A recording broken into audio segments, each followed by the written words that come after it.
Алғашқылардың бірі болып, бүгін Нұр Отан партиясы алда өтетін сайлауға қатысуға дайын екендіктерін ресми түрде мәлімдеді. Партия өз ішінен парламент депутат мәжілісіне үміткер ретінде 127 адамды ұсынып отыр. Олардың қатарында облыс әкімдері, үкімет мүшелері, танымал спортшылар, қоғам қайраткерлері, тіпті ел аузында жүрген әртістер де бар. Нұр Отан партиясының 17-ші съезіне қатысқан мемлекет басшысы Нұрсұлтан Назарбаев алдағы сайлаудың әділ әрі ашық өтетіне сенім білдіріп отыр.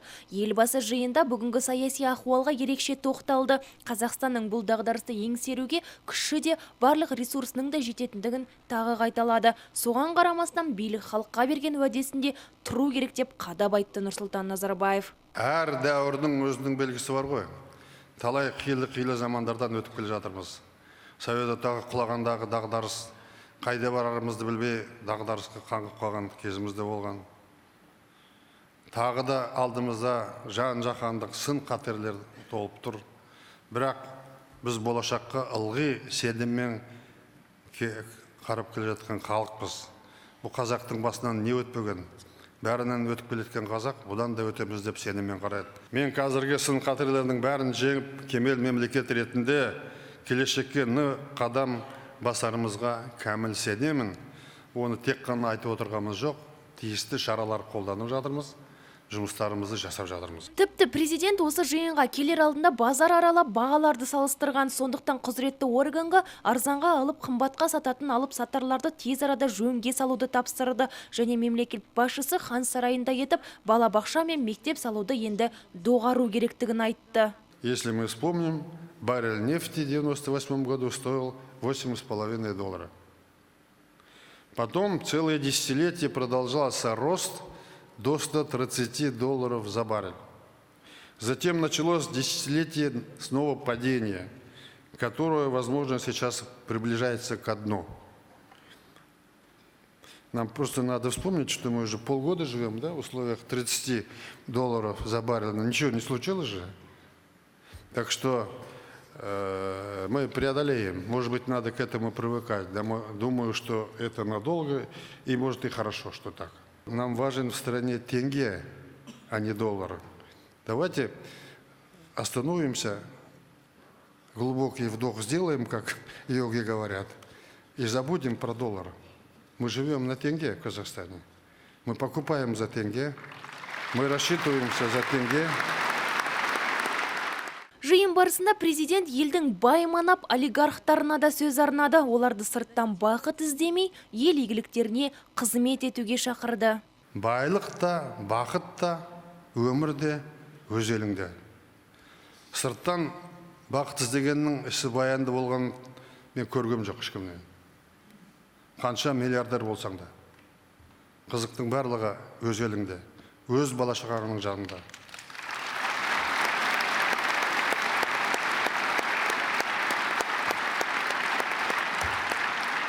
Туған елің саған барлық жағдайды жасап берді.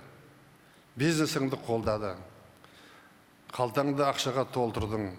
Қазақстанда таптың соның бәрін.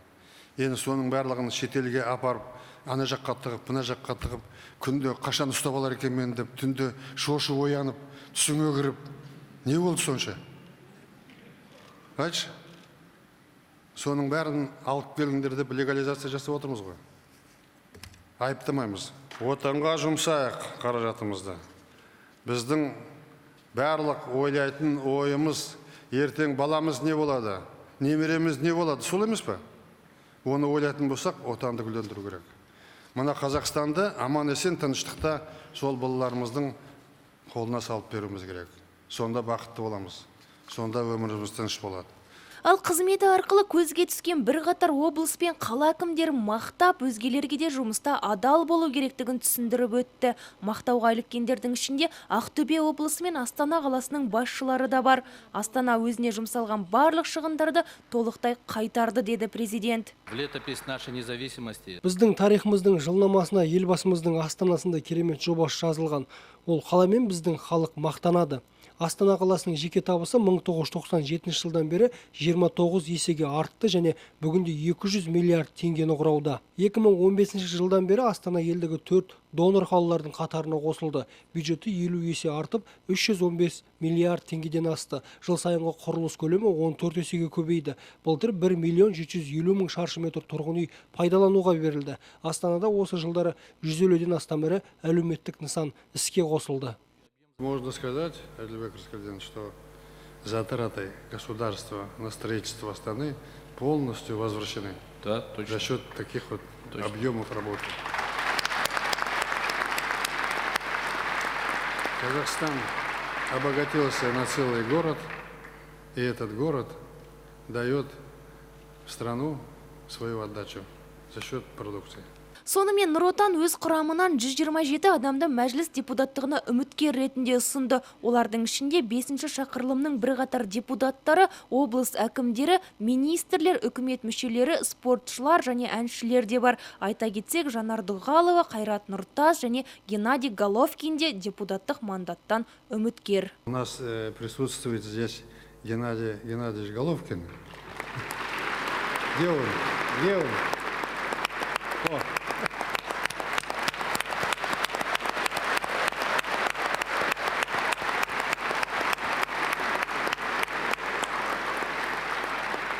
Могу подтвердить, что весь Казахстан болеет, когда ты выходишь на боксерскую арену. Все слушают. Ночью разница с Америкой 11 часов. Спасибо. Гордимся. Ну, побей как можно больше и возвращайся. Обязательно. Илья Ильин, чемпион мира Олимпийских игр. Где он? Гордость наша. Возле Бейбета сидит Алия, знаменитая. Селик Сапиев, чемпион Олимпийских игр.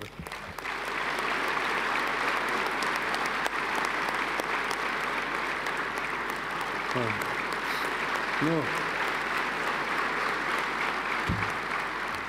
всех перечислять не буду, они вносят свою значительную лепту в пропаганду нашей страны. Ал өз кезегінде депутаттық мандаттан үміткерлер егер халықтан қолдау тауып, мәжіліске кіріп жатсақ деп алдын ала сайлау алды бағдарламаларын дайындап та қойыпты. Ожидал, надеялся, что... Егер мен мәжіліске депутаттыққа өтіп жатсам, ең алдымен спорт саласының дамуына ерекше атсалысар едім. Екінші кезекте үй мәселесін көтеремін. Мы с удовольствием... Біз барлықтарымыздан Нұр Отан партиясының мүшесіміз. Бізді ұсынған үшін үлкен алғысымды білдірем. Бірақ дегенмен алда сайлау өтеді, халық өзі таңдайды. Мен ойлаймын, халық өз шешеді, нағыз жұмыс істейтін, саясаттан хабары бар жандарды деп. Соларға дауыс береді, бәрін сайлау шешеді. Мен өзім Нұр Отан партиясының мүшесімін. 2009 жылдан бері осы партияда мүшеліктемін. Талай-талай осы съездерді көрдік. Сол съездерде де жаңағыдай сөз сөйлегенбіз. Сондықтан да атқарылар іс, қуанышты жаңалықтар алда деп ойлаймын. Сөз соңында мемлекет басшысы осы сессияда қызмет еткен барлық депутаттарға алғысын айтты. Алайда енді мәжілістің жаңа құрамына ел экономикасын көтеретін белді заңгерлер мен экономистер керек екенін мәлімдеді Нұрсұлтан Назарбаев. Гүлжан Серік, Түрет Әліманбетов, Ербол Темірханов, СТВ телеарнасы. Нұр Отан партиясының сайлауалды тұғырнамасында саяси және экономикалық маңыз бар. Бұл туралы бүгін орталық коммуникациялар қызметінде Қазақстан Халқы Ассамблеясы кеңесінің мүшесі Анатолий Башмаков мәлімдеді. Я думаю, что когда... Осы съезде ең басты сұрақтарға елбасы Нұрсұлтан Назарбаев жауап берді. Оның ішінде партия алдағы 5 жылда еліміздің, халқымыздың бірлігіне, ұлттық экономиканың нығаюына, ғылымның одан әрі дамуына, білім, рухани құндылықтар мен мәдениетіміздің жан-жақты болуына партияның алға қойған жоспары сайлауалды тұғырнамасы жауап береді. Аталмыш құжатта идеологиялық, саяси, экономикалық бастамалар анық көрсетілген. Елбасының қойған мақсаты заманауи тәртіпті сақтау. Біздің қоғам бір болу керек, тату, ұлттар мен ұлыстар бір болып, мемлекетіміз мықты болуы маңызды. Ал Қазақ ұлттық өнер университетінің ректоры Айман Мұсақожаеваның айтуынша, қазіргі уақыт нағыз еңбекқорлар кезеңі, яғни жұмыстың қай түрінен болса да қорықпай алға жылжу маңызды. Сонымен қатар кәсіпкерлер берілген мүмкіншіліктерді пайдаланып, оның ішінде инвестициялық жобалар мен кредиттерді арқылы шағын және орта бизнесті дамыту керек. Біз бүгін өте көп қуантарлық мәлімдемелерді естідік. Соның ішінде бизнеске жақсы көңіл бөлінген. Ауыл шаруашылық, мәдениет, білім саласы да назарсыз қалмады. Біз өзіміз өніп өсуіміз қажет. Тың бастамаларды қолдап, шағын және орта бизнесті дамыту маңызды. Айта кетейік, 2000-нан астам делегаттың қатысуымен өткен партияның Қазақстан 2021 бірлік тұрақтылық жасампаздық атты жаңа сайлауалды бағдарламасы жарияланды.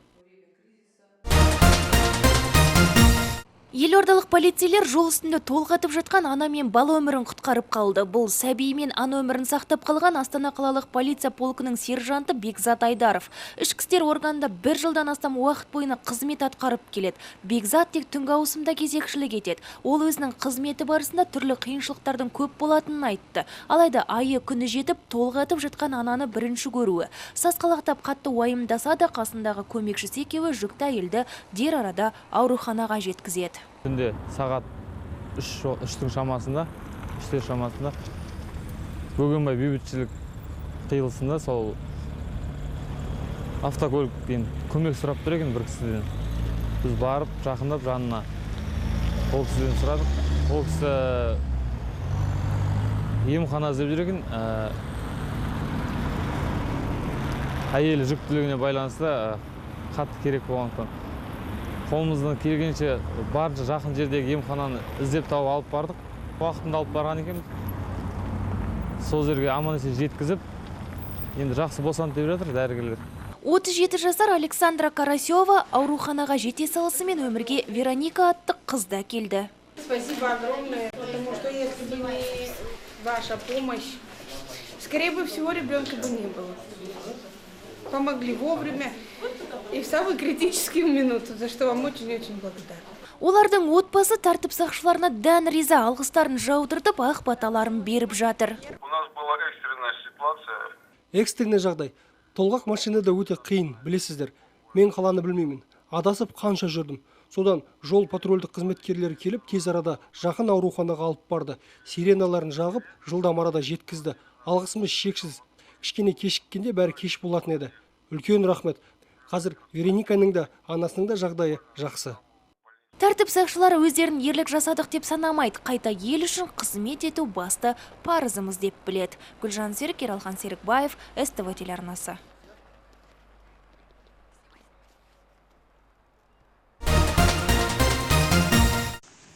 Мына бейнекадр бүгін ғаламдық желіде пайда болып, біраз қауымның назарына ілікті. Өзінің Фейсбуктегі парақшасына Қапшағайдың жаңа жолы деп бейнені таратқан Виталий Клыптың бұл әрекетін облыстық Қазавтожол өкілі Қуаныш Ескендіров заң бұзушылық деп тапты. Себебі Ескендіровтың мәліметінше бұл бейне түсірілген аймақ әлі құрылысы аяқталмаған тас жолдың бөлігі екен.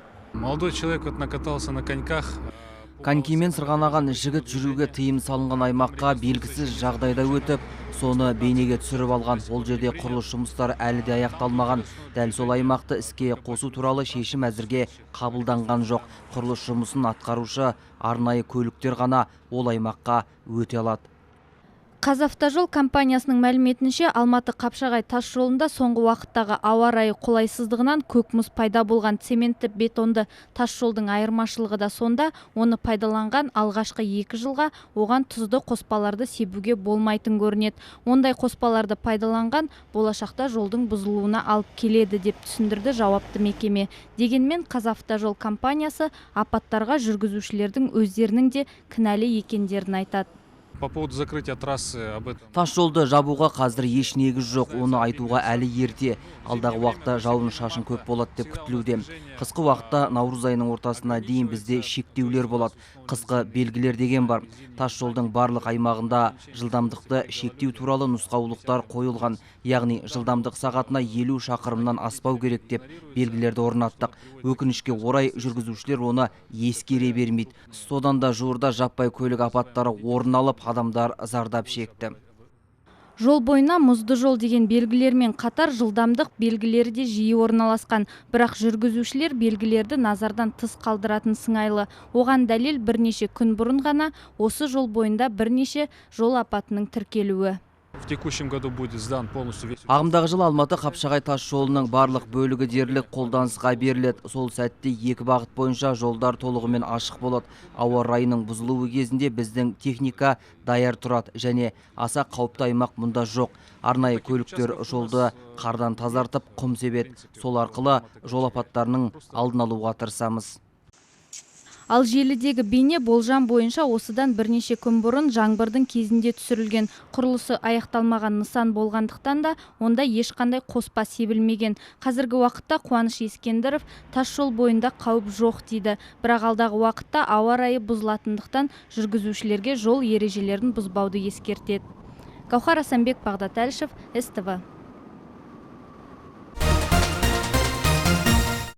Ғаламтор бетінде ерекше бейне түсірілім пайда болды. Winter Tulpar 2016 деп аталған видео квадрокоптер көмегімен көктен түсіріліпті. YouTube сайтында жарияланған видео жазбада көлік тізгіндеген жүргізушілер көк мұздың үстінде кес-кестеп керемет қозғалыстар жасауда. Мұз бетінде ұйымдастырылған жоба қаңтар айының ортасында болған. Экстремалды спорт сүйер қауым мұндай шараға қуана келген бе дерсіз. Биылғы сайысқа Астана, Қарағанды, Павлодар, Семей және Жезқазған қалаларынан 42 спортшы қатысты. Олар жылдамдықтарын асырып, күрделі бұрылыстарда қателеспей қадам жасауға машықтануда. Бұл сынақтан Жигули маркалы автомобилінен бастап жол талғамайтын көліктерге дейін көруге болады. Әрине, мұндай додалар жүргізушінің шеберлігі мен тізгіндеген тұлпарының мүмкіндігін тәнті етеді. Қатысушылардың барынша дайындалғандарын байқайсыз, өйткені қарапайым тас жолдан гөрі мұз бетінде сынаққа түсу өте қиын. Winter Tulpar 2016 жобасына қосылушылар жылдан жылға ұлғайып келеді. Кіл мықтылар жиылатын мұндай сайыс жүргізушілерге біріншіден керемет көңіл күй сыйласа, екіншіден үрей мен қорқыныш қыспағанда жүйкелерін шыңдап жан рахатына бөленеді.